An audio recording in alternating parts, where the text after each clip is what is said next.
welcome to my YouTube channel. It's your girl Lily LaRue and I'm back with another video. So for those of you who don't know, I'm a newly registered nurse. I just graduated from nursing school, passed my boards, and I'm currently in a residency program at my hospital. So today I figured I'd come to you all with a video about what I wish I would have known before I entered nursing school. A lot of things that I learned throughout my process in nursing school I feel like would have been beneficial to know before. So if you're interested in knowing the tea, go ahead and stay tuned. So number one, required books are not required.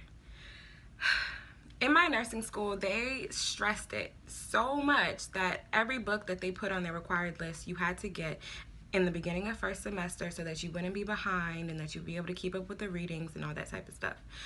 I honestly fell into that trap for first semester, but not after. I bought all the books that they said I had to buy in first semester, and they were saying that you should just buy everything that's on the list and make sure that you have everything before the first day of classes, because if not, you're not going to be prepared, you won't be able to do the reading, blah, blah, blah, blah, blah. I fell into that trap for first semester. So there's certain books in there that you use throughout your whole nursing school career, which are the ones that I did buy, and then the ones that were more semester specific, I waited, which I'm happy I did. So my advice to you is talk to someone who has already, from your nursing school, who's in a semester ahead of you, and see what books help them, see what they use, see what made them successful, because all the books that they use or they tell you that you're going to use, you don't necessarily use.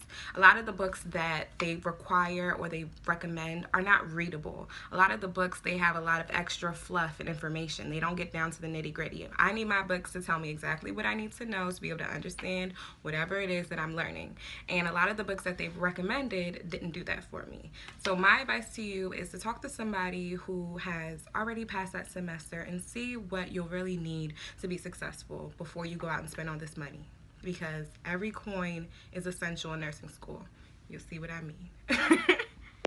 Number two, how much anatomy and physiology plays a part in nursing school. So anatomy and physiology is a class that you have to take. It's a prerequisite that you have to take for nursing school. And I took it and I was just like, oh, you know, first of all, the class is hard as balls. It's very hard. So I took it and I was just happy to have passed it, but I brain dumped most of the information. So once I got to nursing school and I'm like, okay, well, you know, we about to talk about these disease processes. They're going to go over the A&P of whatever structure they're talking about. No, these professors expect you to know it. Like, they just breeze through the A&P and just get right into the nitty gritty. So if I would have known that A&P would have played such a big part into nursing school, which, I mean, kind of is common sense, but common sense ain't so common, so don't judge me. But if I had known how big of a part it would play in nursing school and understanding the disease processes and the structures and what's going on in the body, I honestly wouldn't have brain dumped a lot of the information. I would have studied to retain the information, not just to pass a test. Okay, number three, you have to adjust the way you study all throughout nursing school. So nursing school is going to be a completely different beast in itself. So you need to learn how to study to be successful. You need to study to understand the information, not just to regurgitate it on a test. You need to be able to actually comprehend the information that you're learning. So my recommendation is the way that you really know that you've studied enough and you understand the material is if you're able to teach what you've learned to someone else. If you can teach it to someone else, then you got it down packed. Another thing that you need to do as far as studying is figure out what type of learner you are and how you learn. So for me, I know that I have to hear the information, write it down a couple times. I'll take notes while I'm listening to it. Then I'll go home and take notes. And then I'll read the information out loud to myself because I have to hear it to be able to process it. And then I'll try to teach what I've learned to myself first. And then once I can teach it to myself, I know I can teach it to someone else. And once I can teach it to someone else, I know that I have the information down packed. So for me, what I did in nursing school is that was my process. I would listen to the lecture. I would take notes in lecture. I would go home, write notes, read my textbooks that I use, write notes from the textbooks and from my lectures, my PowerPoints. And then I would read the information out loud to myself. And then I would try to teach it to myself and then try to teach it to other people. When I say teach it to other people, I mean group study. So I had my girls in nursing school that we would get together after we all studied, and we would go over all the lectures and all the pertinent information. And if we could teach it to each other, then we knew the information and we were going to be successful in the test, and that we actually comprehended the information that we learned. So my recommendation for you is to figure out whatever it is you need to do to study and learn the information. So if you need to record, because I wasn't the type of person who had to record lectures and replay them over and over to be able to, a lot of people in my nursing school did that. They would record lectures and listen to them over and over. If that works for you, great. If you're a visual learner, so you have to see charts, you have to make like diagrams or whatever in your notes, do that. If you are a tactile learner, so you have to touch, if you have to go out and like, I guess, I don't know what tactile learners do. I'm not a tactile learner as far as studying, but I'm a tactile learner as far as like when we get into clinical aspects. But as far as learning lecture material, I don't have to touch anything to be able to understand it. But for tactile learners, Google ways that will help you retain the information. But that's my recommendation, is to figure out what works for you and adjust it accordingly as you move throughout your semesters. Number 4, practicing NCLEX style questions. NCLEX style questions. So first of all, once you pass nursing school, you know that you have to take your boards. So every question on your boards is going to be in the format of an NCLEX style question. So it behooves you to start doing your NCLEX style questions from the jump. Nobody told me this. I'm taking like any type of questions, just Googling nursing questions and not doing necessarily NCLEX style questions. NCLEX style questions, they test not only your knowledge, but they also test your application. So yeah, you know what COPD is, but do you know what you're supposed to do for a patient who has COPD, or why they're exhibiting the symptoms that they're exhibiting? So that's the type of questions that you need to be studying from the jump. You need to be making your mind, training your mind to think in that way from first semester on.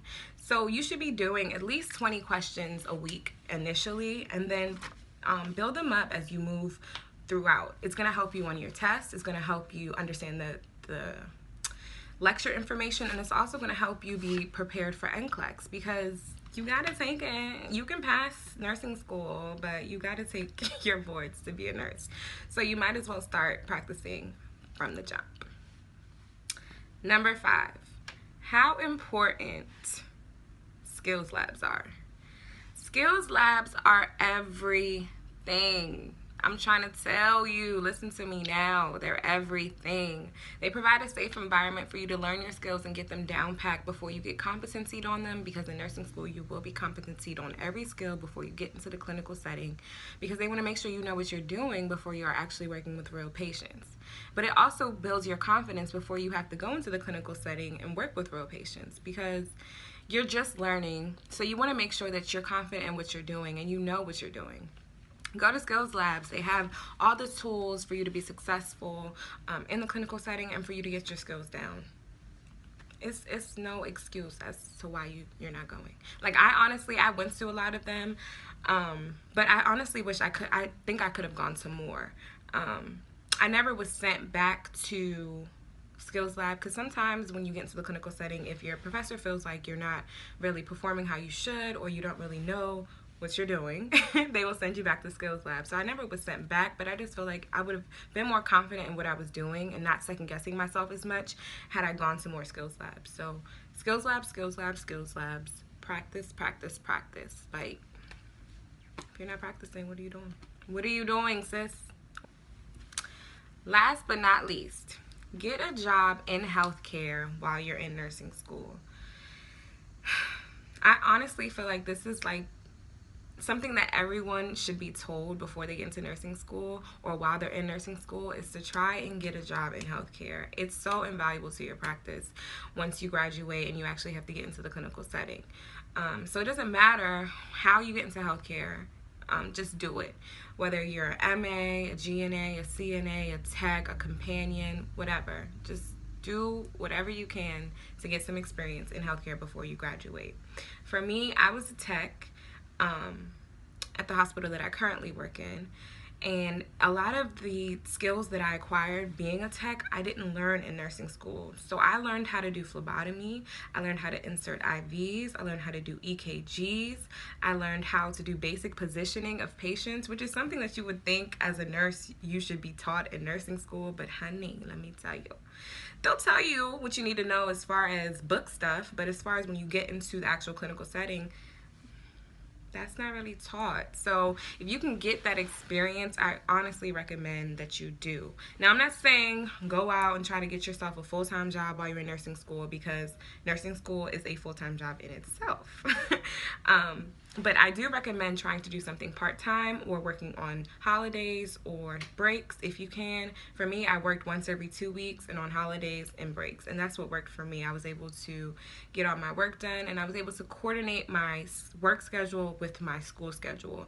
And I always knew that school came first. So if I had a test coming up and they scheduled me to work, I might have to call out, or find someone to cover my shift or switch shifts with someone. But I always made sure that I kept my school schedule on top, and that was my top priority. So my suggestion is to get the experience, because it is very important and it is very helpful once you do graduate and you are working in a clinical setting. But don't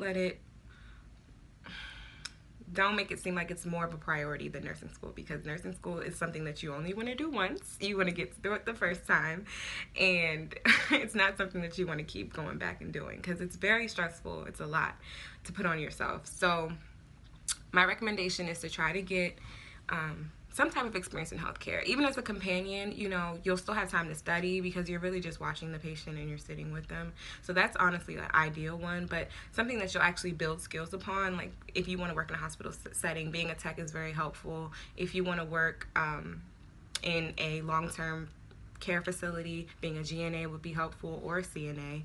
So do whatever you can to get the experience. It's very important and it's very helpful in the long run. So I hope this video was helpful. I honestly feel like I was just rambling and chatting, but I just honestly wanted to come to you all and tell you things that I really wish I would have known before I started my nursing school journey.